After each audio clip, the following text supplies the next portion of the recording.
So using stem cell for a therapeutic purpose is a very delicate job. You have to tune or curve the cell potential to become everything in order to drive or steer that cell to become the one you want to. In case of multipotent stem cell or adult stem cell, the direction is already defined. So if you ask me, let me make things a little bit easier. For example, in case of the stem cell, the options are many of becoming something. Huge options are out there. In case of an adult stem cell, or I must say the क्या बोलते हैं उसको, multipotent stem cell, the options are limited. So that's why using this thing is a more and a bigger delicacy than using this thing, because the options are already defined. For example, hematopoietic stem cells, it is already destined to become these two things. So very little chance of going out of control in case of using these cells. So this is a very interesting debate and question that whether we should use stem cell for therapeutic purposes or not. Because the people who are interested in using stem cell for therapeutic purposes, they need to address this difficult thing. They need to address this delicacy. And one more thing, I'm speaking to make things clear for you. People have talked about the potential of Chinese hospitals to deal with the spinal cord injuries. It's not only spinal cord injuries, but you might also heard that many people who have paralysis because of other reasons, they go to China for their treatment. I have shared that stuff earlier, that paralysis and especially the spinal cord injury is because of the disconnection between the neurons. Now, this is not 2 neurons, they're not 3 neurons, there are hundred thousands of neurons are out there, which are connected in a very organized fashion. The one should be connected with the one because it might be going to the toes. The 2 should be connected with the 2.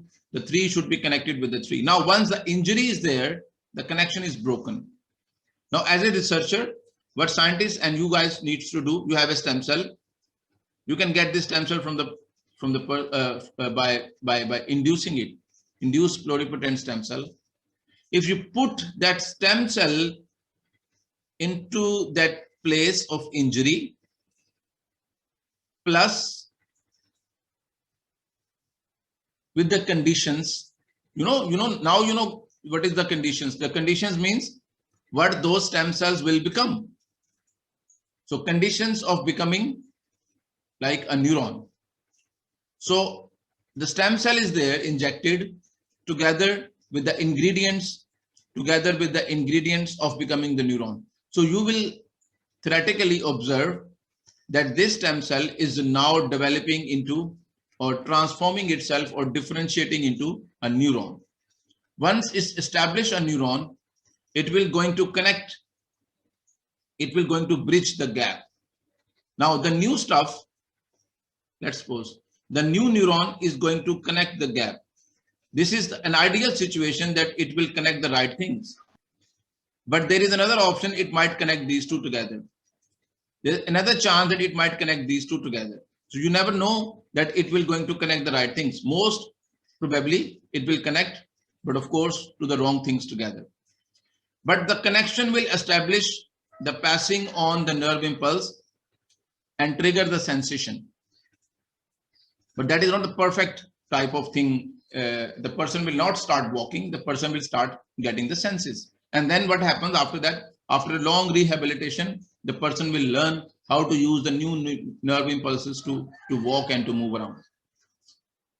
The thing which I want you to understand at this time, based on your question, if somebody put that stem cell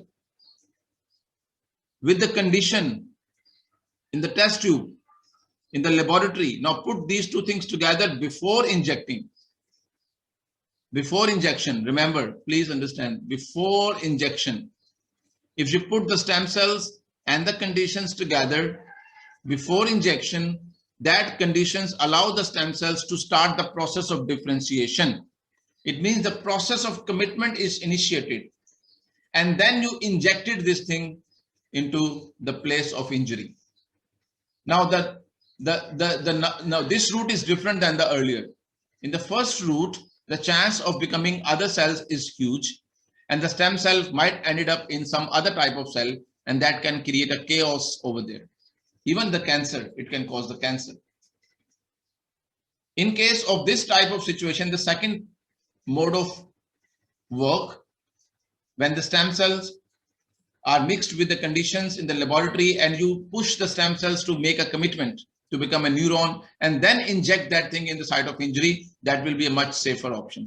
So all these things and a similar sort of stuff is going on, and all these research questions are there. But as long as you are dealing with the stem cell, when there is a huge potential out there, believe there is a huge risk, and delicacies are also there. Hope this answered the question.